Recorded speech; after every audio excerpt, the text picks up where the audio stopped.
13 बोसोरनि गाहायनि बा अंडर 13 फुटबल टुर्नामेंट गासै 16टा जिल्लाखौ लानानै गिबि खेबनि थाखाय देग्लाय बोसोराव जों खुंदों आरो बयबो मिथिगौ 4 नभेम्बरनिफ्राय जि जागायनाय बियो कार्बि आंलंनि मोनसे जन कार्बि आंलंआव आरो गवालपारायाव मोनसे जन लोगोसेनो बाक्सायाव मोनसे जन आरो बिश्वनाथाव मोनसे जन दङमोन आरो बेयाव मोनब्रै जिल्लाया बाहागो लाबाय बिनि उनाव क'क्राझारनि देबोरगावआव सेमिफाइनाल जाबाय मोनसे जनाव आरो हग्राजुलि सनितपुर जिल्लायाव मोनसे जनाव सेमिफाइनाल जाबाय दिनै फाइनाल गेम उदालगुरिनि बे नलबारि गेलेग्रा फोथाराव Karbi Anglong versus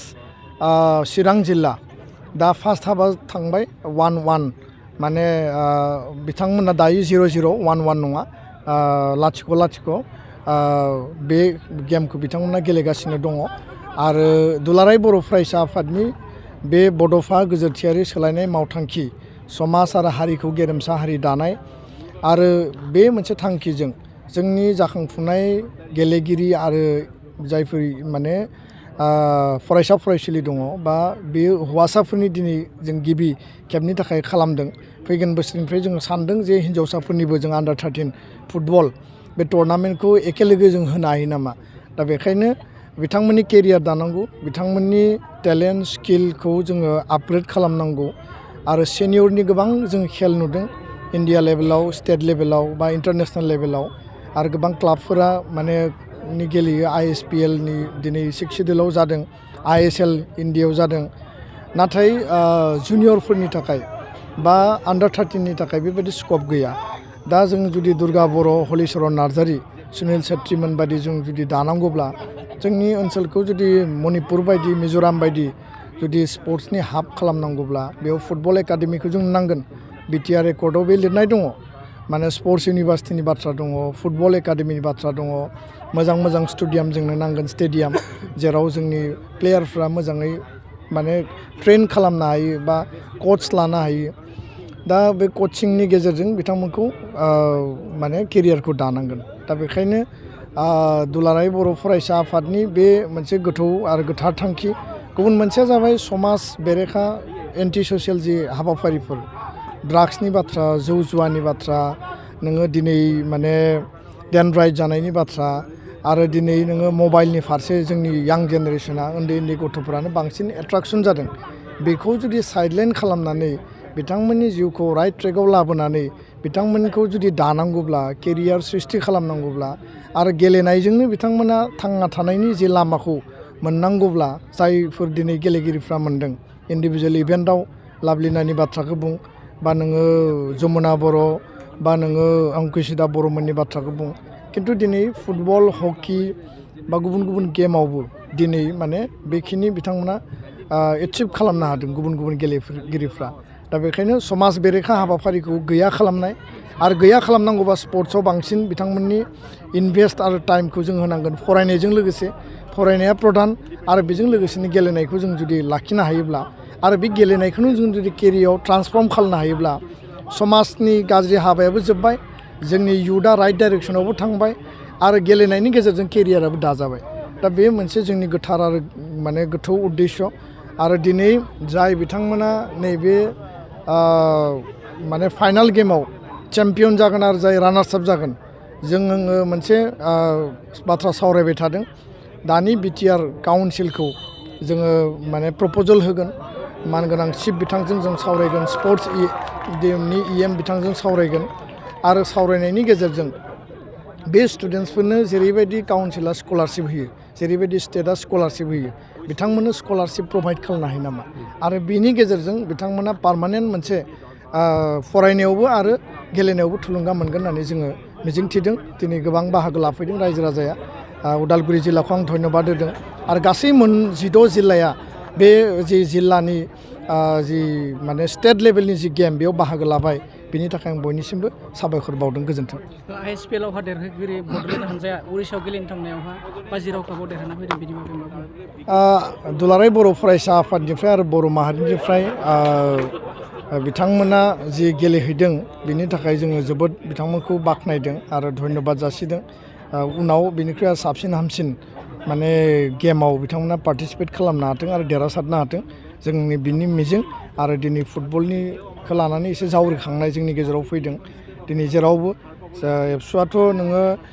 मार्टियार trophy gold काप टुर्नामेन्ट बायदिसिना जों खुंखायो बोसोर जों खुंबोदों जोंनि मार्टियारफोरखौ जुगामि खालामनो थाखाय बिथांमोननि बिहोमाखौ गोथां लाखिनो थाखाय नाथाय बिनि अनगायैबो गामि लेभेलाव क्लाब लेभेलाव डिस्ट्रिक्ट स्पर्ट्स एस'सियेसना गोबां गेम खालामदों बा गोबां स्पर्ट्स कम्पिटिसन खालामदों बे जोंनि थाखाय बिराद मोजां दिग होननानै आं सानो आरो इयुनाव बर' माहारिया स्पर्ट्सनि बिथिङाव कालसारनि बिथिङाव इडुकेसननि बिथिङाव जुदि जौगायोब्ला माहारिया साबसिनै जोङो गोख्रोङै थांना थानो थाखाय जों साहस मोनगोन बिथां मुस्रि दिपेन बर' जोंना आफादगिरि एबसुनि सेन्ट्रेल कमिटिनि बिथांमोना जा इनिसिएटिभ लादों जे आन्डार 13 नि जि फुटबल बादायलायनायखौ बिथांमोना जि 13 इयार्स 13 बोसोर धरि माने फाथिगासिनो दङ आरो बे बिराद मोजां मोनसे माने बिथांमोना बे इनिसिएटिभ लादों खारन बे आन्डार 13 निफ्रायनो जा गथ'फोर गेलेयो बे जाथों right as it's a right time to pick up this talents and groom them further खोथा जादों दा फुटबला दा मडार्न जाबाय आवगायबादि जेला जेलि गैला खारन आजिखालि टिभि खुलिबानो माने फुटबलनि माने स्पेसियेल माने डेडिकेटेडलि स्टार स्पर्ट्सआव हक बा सनि स्पर्ट्सआव हक बेबायदि गुटे वर्ल्डआव बेवहाय मा खेला जागासिनो दं फुटबला बेफोर लाइभ टेलिकास्ट जागासिनो दं आरो गथ'फ्राबो दा बेखौ नायनानै हयथ' बहुते माने दाना आवगायबायदि गेलेनो माबाला नाजाला दा माने आर्टिस्टिकलि गेलेनाय जायो दिनै बर' एन्टायार बर'आ आं दानो नङा आजि फ्राय राफलि एबाउट 30-40 इयार्सनि आवगायावबो जोंनि बे ओनसोलनिफ्राय बर'लेण्ड ओनसोलनिफ्राय फुटबल बादायलायनाया डमिनेन्स दंमोन आसामाव बाहाय सुब्रत गेलेनानैबो बहुता हरिसिङानि आं दाबो गोसोआव दं हरिसिङा हाइ स्कुला सुब्रत गेलेनो थाङोमोन क'क्राझार हायार सेकेन्डारि स्कुलाबो सुब्रत देरहानानै फैदों गतिके स्कुलनि जे स्टेट लेभेलनि जा टुर्नामेन्ट दं बाहायथ' डमिनेन्स दङ प्लास जे सन्तोष ट्रफियाव बर' गथ' नङाबा आसामनि टिमा खुनुदिन माने फुटबल टिमानो जाया एटलिस्ट 22 जन प्लेयारनि बिथोराव 10 जन बर'आनो थायो दाबो जुदि थाङोबा बिदिनो खोथा जादों दा जों बेफोरखौ जोंनि माने दुखिया मानसियासो फ्राय बेखौनो गेलेयो खारन जोंहा फ्राय गरिबानो दं गामि ओनसोलाव आरो बिसोरनि गथ'फ्रानो बेखौ गेलेयो खिन्थु खोथा जादों जे बिसोरनि फार्दार मा जागोन बे 13 इयार्स टुर्नामेन्टआ जाबाय बेखौ खेला फाथिबाय बिसोरखौ मा खालामनो बिसोरखौथ' ग्रुमिं खालामनांगौ बे टेलेन्टखौ बाहाय आदि एबसुनि आन्दारावहाय 16था इउनिटआ गेलेदोंमोन फाइनेल बाहाय मोननै इउनिटआ फाइनेलाव फैदों चिरां आरो कार्बि आंलं हयथ' कार्बि आंलंआव फर दा फार्स्ट टाइम बाहाय माने फाइनेल गेलेजोबफैदों आरो बाहाय मानसिफ्रा बिसोरबो इन्सपिरेसन जादों खारन फुटबलखौ साबबाय नुबाय थायो गतिके बेखौ दा बिथांमोना आंखौ लिंदोंमोन बिथांमोना मोनसे सेन्ट्रेल कमिटियाव माने बिनि मिथिराव डिटेल ब्रेन स्ट्रमिं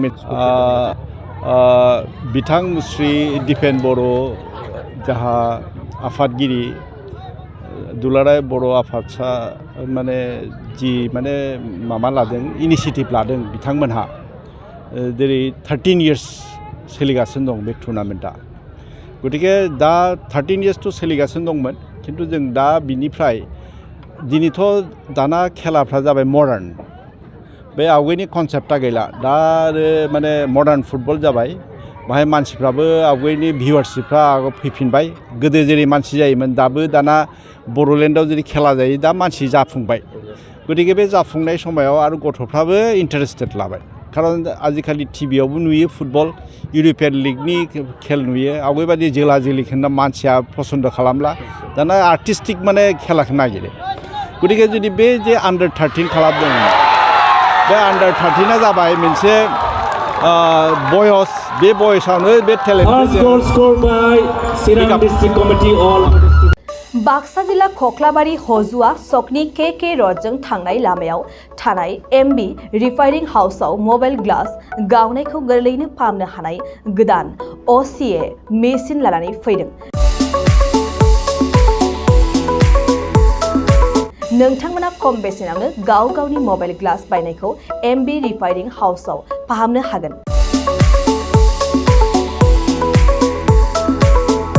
मबाइल ग्लास बायनायखौ फाहामनायजों लोगोसे मबाइलनि बायदि रोखोमनि बाहागो आरो बायदि रोखोमनि मबाइलनि गाज्रि जानायखौ बे MB रिफाइरिं हाउसआव फाहामनो हागोन।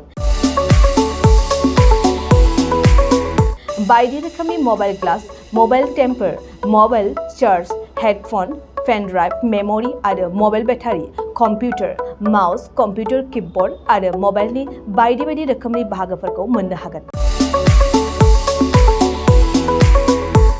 MB रिफाइरिं हाउसआव फोरमायनाय बायदिब्ला दासान्दिनिफ्राय लानानै फैगौ दिवालीसिम डिसकाउन्ट होगासिनो। मख'नो गोनांदि MB रिफाइरिं हाउसआव गुबुन हादोर एबा भुटान हादरनिफ्राय माखासे सुबुंफोराबो बायदि रोखोमनि मबाइलफोरखौ फाहामथाय होफैयो। आबुं मोनथिनो थाखाय 8471972412 नङाब्ला 7002741465 जानबुं अनजिमायाव जगाजग खालामनो हागोन। सम फुंनि 8:30 रिंगानिफ्राय मोनाबिलिनि 8:30 रिंगासिम।